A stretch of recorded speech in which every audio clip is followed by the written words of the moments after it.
Defender is something special. This unbelievable capability, this engineering excellence. It's an icon all around the world.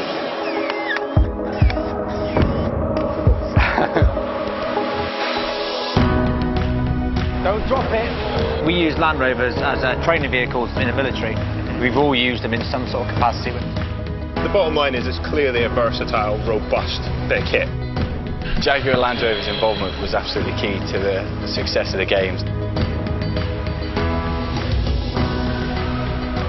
I learned to drive in a Land Rover when I was a little kid. I just used to be able to sort of almost half sit on the seat, and I could just reach the pedals and sort of half stand up and look out.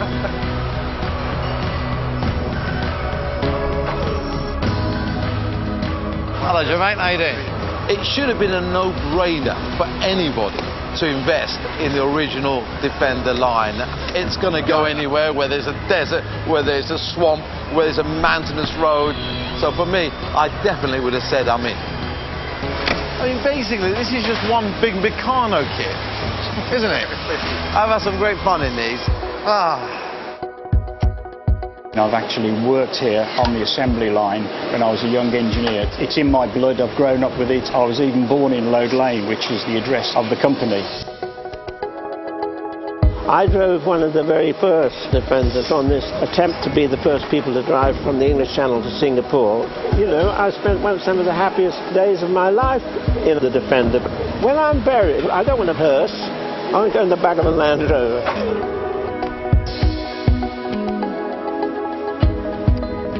You know, when you work for the Red Cross, you get the sense that you're the only ones who can travel that path. You are reaching the most vulnerable, the most remote communities. The amazing thing about the Defender, it's not about the vehicle really, it's about the people we can help as a result of actually being able to access those places. This particular vehicle is special to me as an auctioneer, but also as a Land Rover enthusiast, because it's the 2 millionth, and a unique vehicle with such incredible history is very desirable. Well, I mean, having done an apprenticeship in this factory as a young kid, it brings back a lot of memories. Every summer we would drive up to Anglesey, driving over rough ground, then over the sand dunes, down to the beach. And it was always an exciting event. Maybe you do, yeah.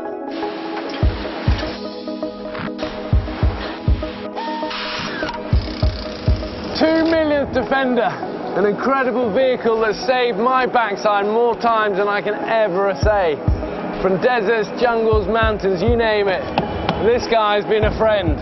I have always been a Defender man, right from my days in the Marines. There's one vehicle I want to be sitting in when things start going wrong. The Defender is my magic carpet.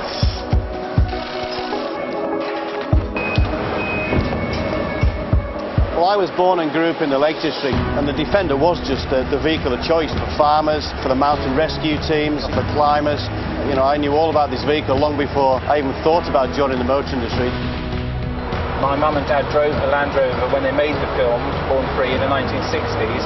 I drove Land Rovers across the Sahara in the 70s, and then Born Free came along, and what have we been doing ever since, driving Land Rovers? So, you know, it's a long, long relationship between the charity and this amazing, iconic vehicle.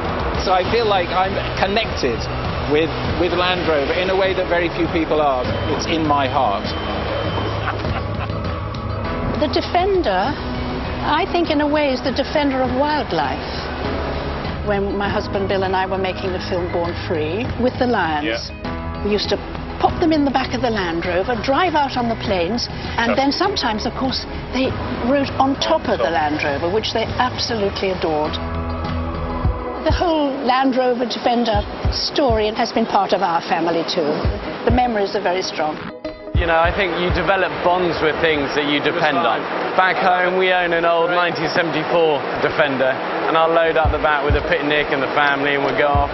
So for me, it's as much about that as it is, you know, the world's extremes. How you doing, Monty? Here we go. There we go. Guns job. I've got the guns. I love it.